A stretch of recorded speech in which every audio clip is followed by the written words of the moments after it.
ক্রিকেটারদের সাথে আমার সাক্ষাৎ হয়, বুঝছেন তো? ক্রিকেটারদের যে দাম, এই রমজান মাসের শেষের দিকে বাংলাদেশ সবচেয়ে ভাইরাল ক্রিকেটার যে, তার সাথে ইফতার করলাম, বুঝছেন? ক্রিকেটারদের দামের কথা বলছি। আমার এক ছেলে আমাকে শিখাইছে যে যদি একটা বল ধরতে পারে, কি ধরতে পারে, বল ধরা বলছেন, কি বলে এটা, ক্যাচ ধরা, ক্যাচ মানে ধরা। তো যদি ধরতে পারে একটা বল, বুঝছেন, যদি আউট করতে পারে, যদি একটা বল ধরার কারণে $3000, কত, $3000 আপনি কয়দিন ইনকাম করা লাগবে দেখেন তো, পারেন কিনা, বুঝেন মনে কথাটা? তারপরে কে ব্যাংকে চাকরি করতে যাবে? ব্যাংকে চাকরি করতে কে যাবে? সবার টার্গেট ক্রিকেটার হবে অথবা নাট্যকার হবে, নাটক করবে, সিনেমা করবে, তাহলে তারা কোটি কোটি টাকা অর্জন করতে পারবে না। নাউযুবিল্লাহ, আস্তাগফিরুল্লাহ। সবার প্রতিযোগিতা এটা। আল্লাহ রাসূল সাল্লাল্লাহু আলাইহি ওয়াসাল্লাম বলেছেন যে লা তাশতারু কায়নাত লা তাবিহুন্না ওয়ালা তাশতারুল কায়নাত, যারা নর্তকী, গান করে, তোমরা তাদেরকে কিনো না, বেচেও না। লা খায়রা ফি তিজারাতিন ওয়া সামানাহুন্না হারাম, এই ব্যবসায় কোনো কল্যাণ নেই, এই ব্যবসাটা কি, হারাম, হারাম। যারা উপন্যাসের ব্যবসা করে তাদের সবকিছুই হারাম, যারা নাটক সিনেমা করে তাদের সবকিছুই হারাম। আল্লাহ রাসূল বলছেন ইলআনুহুন্না ফাইন্নাহুন্না মা'লুনাত, এদের প্রতি তোমরা অভিশাপ দাও, কারণ তারা অভিশপ্ত। এদের উপরে আল্লাহর অভিশাপ, ফালানাতুল্লাহি ওয়াল মালাইকাতি ওয়ান নাসি আজমাইন, এদের উপরে আল্লাহর অভিশাপ, এদের উপরে সমস্ত ফেরেশতার অভিশাপ, এদের উপরে যত নেক বান্দা তাদের সবার অভিশাপ। এক রাতে 1 কোটি টাকা কামাই করছে, কিন্তু এখন টাকা নাই কেন? এখন কোথায় বসবাস করছে? পতিতালয়ে, তাই না? চেহারা বিক্রি করে, চামড়া বিক্রি করে এই দেশের হাজার হাজার তরুণ তরুণীকে নষ্ট করেছে, করেনি? নাটক করে, আস্তাগফিরুল্লাহ। যারা আজকে চেহারা দেখাচ্ছে, নোংরামি করে দেশটাকে নষ্ট করছে, এদের উপরে আল্লাহর অভিশাপ, এদের উপরে ফেরেশতাদের অভিশাপ, সমস্ত নেক বান্দার অভিশাপ। নোংরা ছবি দেখে একজন পরহেজগার বলে নাউযুবিল্লাহ, আস্তাগফিরুল্লাহ, আস্তাগফিরুল্লাহ, আমাকে বাঁচাও, এটা কি অভিশাপ না তার জন্য? আগে দোয়া করতাম, এই উলঙ্গ জগতের জন্য দোয়া করতাম, বলে হেদায়েত দান করো। যেদিন থেকে মুসনাদ আহমদের 7372 নম্বর হাদিস, এই হাদিসটা যেদিন পেয়েছি ওই দিন থেকে আর দোয়া করি না, এদিন থেকে শুধু অভিশাপ দেই, আল্লাহ তুমি এদেরকে ধ্বংস করো। বলে আমিন বলেন তো দেখি, না আপনারা এদের মধ্যে আছেন? আস্তাগফিরুল্লাহ।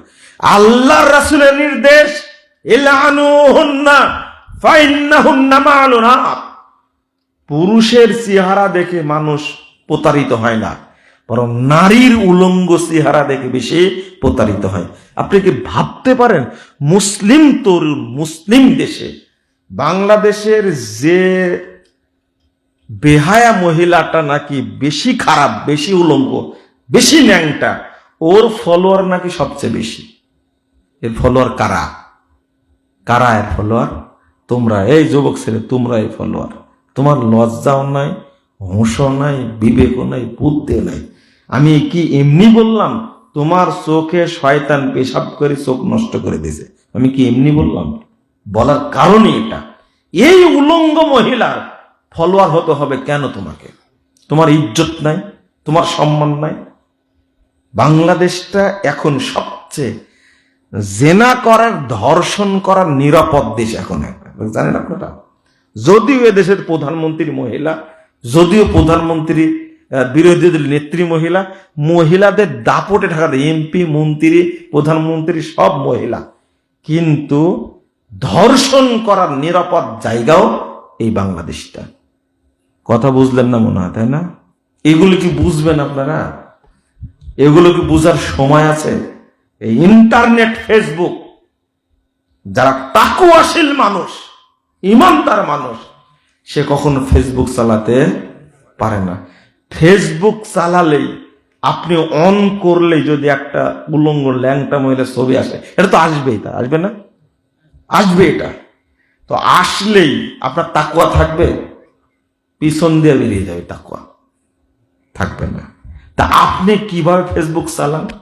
বাংলাদেশের সবচেয়ে বৃদ্ধ মানুষ যেটা, ও চোখে দেখে না, ও ফেসবুক চালায়, চোখে দেখে না। যে বুড়ি বিছানা থেকে উঠতে পারে না, ও সারাদিন টিভি দেখে, না হলে ফেসবুক দেখে বসে বসে। কি দেখে? ও কি বক্তব্য শোনে? আপনারা নাকি আমাদের বক্তব্য শোনেন, আমি মনে করি মিথ্যা কথা। বক্তব্যই যদি শুনেন, তাহলে বক্তব্য বুঝবেন না কেন? এটা কি শুনেননি যে ফেসবুক চালানো উচিত না? এটাও তো বলেছি, তাই না? তা আমার এই বক্তব্য শুনে কয়জন ফেসবুক বন্ধ করেছেন? একজনও করেননি। এটা আসক্ত হয়ে গেছে। এটাই জাহেলিয়া, এটাই বুঝাচ্ছে আপনাকে। বুঝতে আপনি অক্ষম, এটাই বুঝাতে চাচ্ছি। জাহেলিয়াতের সাথে জড়িত থাকবেন আপনি। মনে করেন আপনি বিড়িতে এক টান দিছেন, কয় টান? মাত্র এক টান। কয় টান? এক টান। এক টান দেওয়ার পরে যদি আপনি মারা যান, আল্লাহ রাসূল বলছেন অফি মাসানাতিহি শাইয়ুম মিনহা, যদি মাদকদ্রব্য পান করার কারণে তার মূত্রথলিতে যদি নিকোটিন থেকে যায়। মূত্রথলি বুঝেন তো? পিত্তথলি বুঝেন না? বুঝেন না মানে সবই বুঝেন তো। পিত্তথলিতে পাথর কি একদিনে হয়? একদিনে হয়? ঠিক মূত্রথলিতেও পাথর একদিনে হয় না। আল্লাহ রাসূল বলছেন মূত্রথলিতে যদি তার নিকোটিন জমা থাকে, হুররিমাত আলাইহিল জান্নাহ, তার উপরে জান্নাতকে হারাম করে দেওয়া হয়েছে। এটা পাশ হয়ে গেছে আগে। কি হয়েছে? পাশ হয়েছে। এখন জর্দাখোর খাই তো 50 বছর যাবত, তাই না? জর্দা কি টেস্ট তাদের কাছে, খাওয়ার স্টাইল দেখলে মনে হবে যে শুয়োরও এত সুন্দর করে খায় না। বুঝতে পারলেন কথা? জর্দাখোর এত মজা করে জর্দা খায়, তাকায় দেখবেন পস করে চাবাচ্ছে, ওর হায়াও নাই, লজ্জাও নাই, শরমও নাই, আর মুখ থেকে যে দুর্গন্ধ বেরোচ্ছে ওর বিবেকটাও নাই। এখানে কেউ থাকলে মাফ করবেন আমাকে, আপনি ছেড়ে দিবেন দয়া করে। আর গুল খাওয়া, শোনেন আমি যেটা বলছি, যদি আপনার মূত্রথলিতে নিকোটিন জমা থাকে আর যদি মারা যান, তাহলে কি কি পাশ হয়ে গেল? না জান্নাত পাশ হলো? ভুল বুঝবেন না কিন্তু। হুররিমাত আলাইহিল জান্নাহ, তার উপরে জান্নাত হারাম হয়ে গেল, মানে কি পাশ হয়ে গেছে? জাহান্নাম পাশ হয়ে গেছে।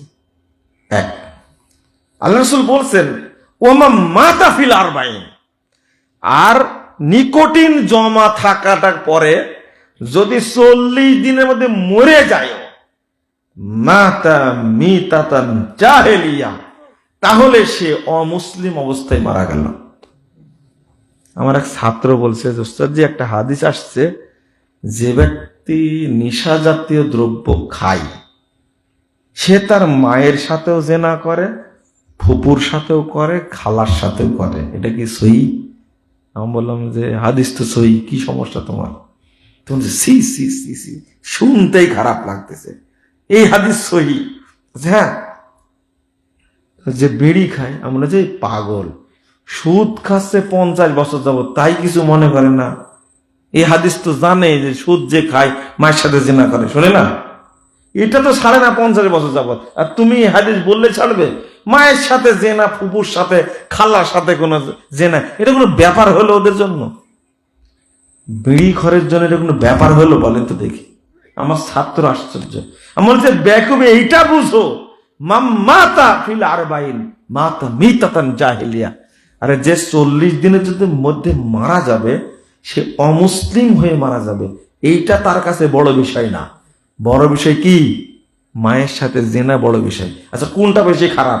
অমুসলিম হয়ে মারা যাওয়া বেশি খারাপ, না মায়ের সাথে জেনা করা বেশি খারাপ?